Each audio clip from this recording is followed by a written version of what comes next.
Remzi Cengiz. Evet. İş durumları durgun. Geçen bayramki gibi yani yoğunluk yok. Ama buna da çok şükür kısmet. Hani inşallah olur. Biz de bir son 3-4 günü bekliyoruz. Cumartesi, pazar. Okullar var bir de. Geçen bayrama göre bu bayram durgun.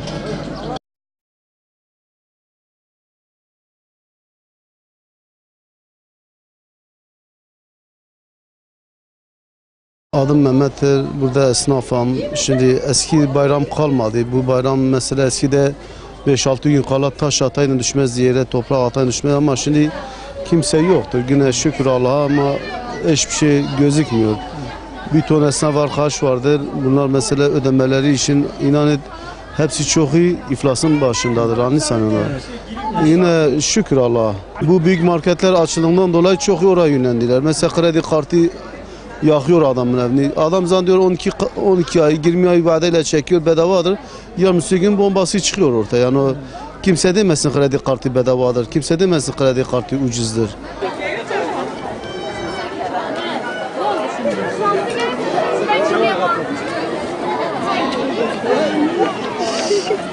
Benim ismim Haşim Sorgun, Sakarya Caddesi'nden, Bağla Sakarya Caddesi'nden esnafım. Kaç yıllık? 20 yıla yakın bir esnafım. Eski Sakarya değildir, eskiye göre.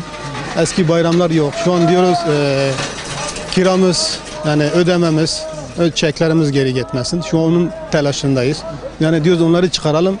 Yeter yani. Eskiye göre aynı fiyattır. Yani bir 5 senedir fiyatlarda bir değişiklik yok.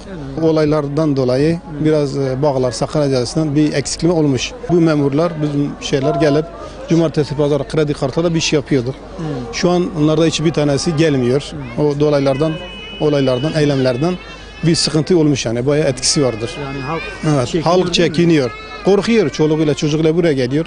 Allah korusun bir şey olursa ondan dolayı büyük yerleri tercih ediyor.